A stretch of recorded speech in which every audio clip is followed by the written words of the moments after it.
gouverneur, ça est bien. Jusque-là, il y a encore des embouteillages, puis le saut mouton. Et gouverneur, gouverneur, il y a lobby que non, c'est bon.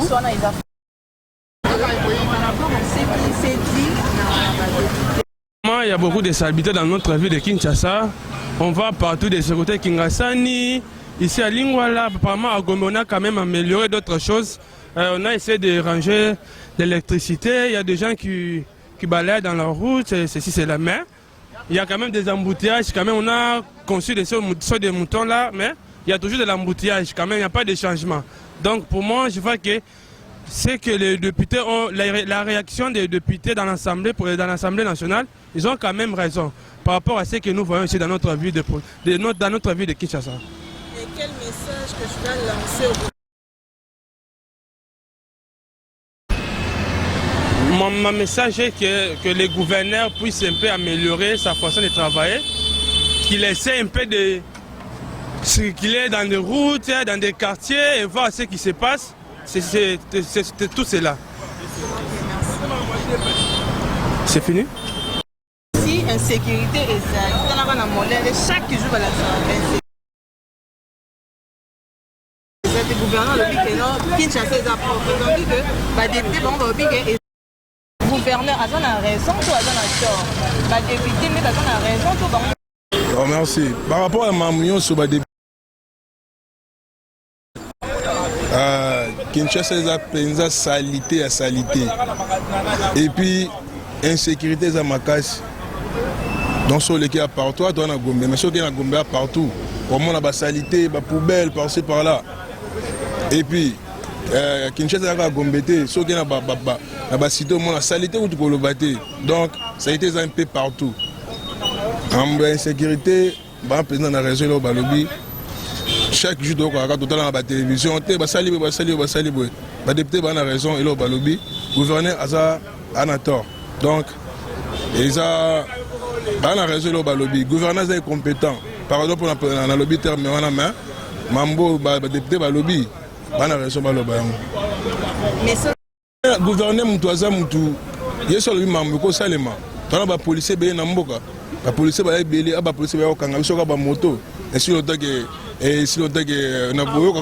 insécurité, la police va la Moussalani. Le gouverneur a une solution dans le ministre. Il y a défense, Balouka moyen pour la sécurité ici là, et puis pour la salubrité, qui ne peut pas, qui ne peut pas, saleté, marché. Ah, salité, la salité, partout salité. Boulevard salité, boulevard au président les Kakayango, salité, la salité. Donc, le gouverneur a une solution pour Mambo, c'est un bon bimaka pour la Mambo. Mbongo bimaka mais et sika mbongo ekena toye baraté ba kombola raté deux jours ba kombola troisième jour on va vous d'abisoter ba lombi ba kei bon mbongo ekenda wapi gouverneur luka solution atie maman marche to ko kite ba longoli ba tie mutu mususu ko mamango e marcher na ngote ezo marcher té yo ka lobi o ke mambu bo salité ba to ba kombola ba c'est grève bon mbongo bimaka ekenda wapi donc ba luka solution. Toi quand même na capitale ba te bele ba na mboka na biso ba mona mboka salité ya bien té. Il y a bien été, bien été, tout le monde qui n'est pas propre, mais qui n'est pas salité à salité. Donc, il y a une solution. Bon, c'est une chasse à capter, et ça, la biso bien. Tu as fier dans le monde, mais bon, ils ont bien le bâti. Il y a une solution, mais ça, il y a la possibilité si la paix pour l'insécurité dans le monde. Il y a une insécurité, ma casse. D'abord, parler concernant ce que le député national y a interpellé, monsieur le gouverneur, ils ont raison.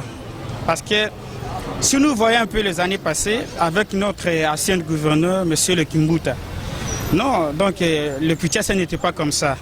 On regarde d'abord la rivière ici, rivière Gombe. Depuis que Kimbuta est parti jusqu'à aujourd'hui, si c'est déjà 4 ou 3 ans que Gobile est là, il n'a rien fait.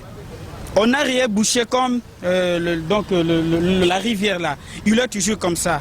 Alors je ne sais pas quel gouverneur qui doit gouverner comme ça. C'est indiscutable. Donc nous voyons vraiment l'absence de l'autorité ici en Kinshasa, l'absence de notre gouverneur. On ne le voit pas, on ne le sent pas. Alors ce que les députés ont parlé, ils ont raison. Et nous condamnons vraiment avec fermeté ce que les députés provinciaux ont à revendiquer. Bon, on ne sait pas, peut-être il faut pour leurs propres intérêts, parce qu'on entend souvent que non, ils sont payés par les gouverneurs, Ngobila les paye hormis les salaires qu'il touche. C'est comme ça qu'il le défend à chaque fois. Mais sinon, cette fois-ci, nous n'allons pas dormir. On va aller avec nos députés nationaux jusqu'au bout. Il faut que non, soit on change le gouverneur ou bien que lui-même puisse changer, qu'il lui travaille. On ne le voit pas, on ne le sent pas. Donc nous les Kinois, nous pleurons du jour au jour. Tout le monde a épendate, Azan a épendate. On a qui donc insécurité ça, tracasserie kuna to lobango kututé. Donc toye baté azato azate. Tongi to sentir yé. O balobi azongo à considération à bongisa. On a ko lobayangwana. Je vous apprie. Député, on a raison. Ça a raison par rapport Qui toi, qui ne peut pas toi. Exact. Qui ne peut pas toi. Tout le monde a dit que maman va se combattre la bandela, va se le papier, tout le monde a monté. Gentini Ngobila tika comédie. Ba maman na ba komi déjà mikolo atiko kufisa sa ba ngo théâtre pa pa ba kozwa ba maman ba tout ba kombola kanini ba maman na maman. Ba kombola kanini. On a ma presse, on va sachet, parfois il y a qui me fait, on va se na kacha RDC Mobimba ville depuis Salita Kinshasa. Oh, ya sola. Bon qui me fait te. Na yebi kin mo peto te. Na yoki yango kalelo, na yoki na yebi yango te. Na yebi kin mo peto te. Ville a salité na ville na RDC Mobila Kinshasa. Ngobila ya osala théâtre, ya osala comédie. To mo linga ya André Kimbuta zon.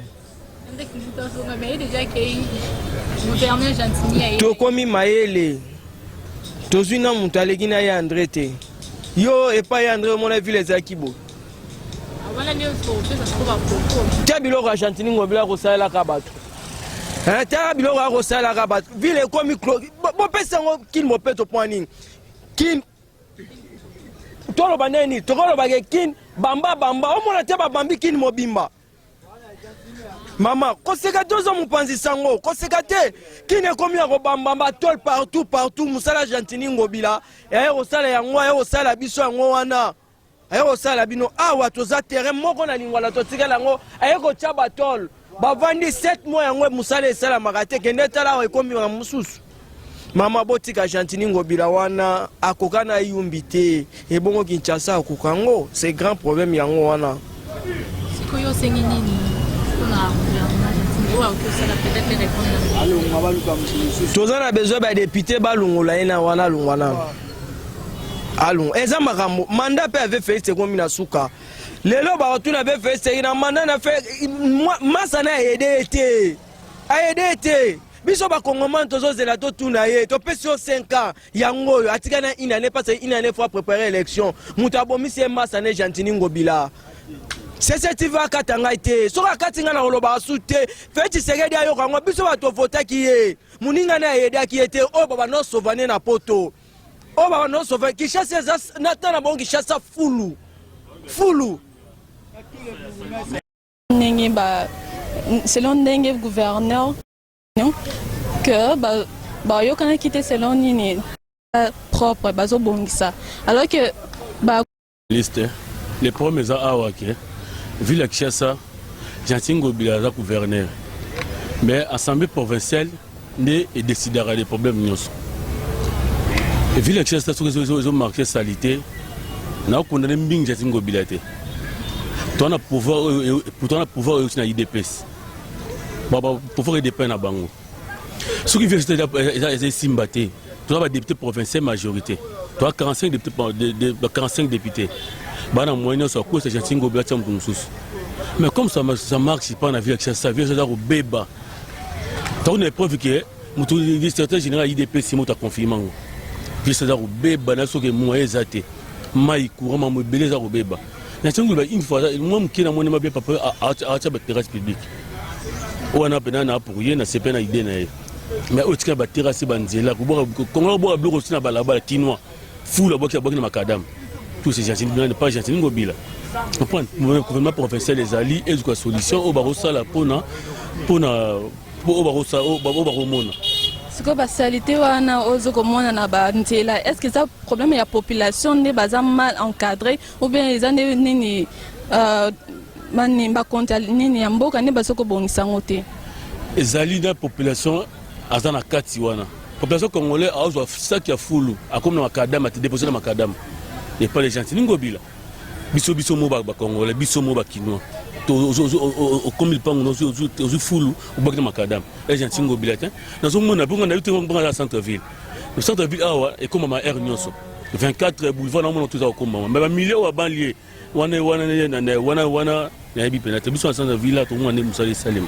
na pour sensibilité mais na on a membre qui zo salim ou yo azo forcer mais le gouvernement provincial a sa décision tout rejoint avec le Gentil Ngobila. Et si Gentil Ngobila a décidé le gouvernement provincial à travers tout comme tout le monde.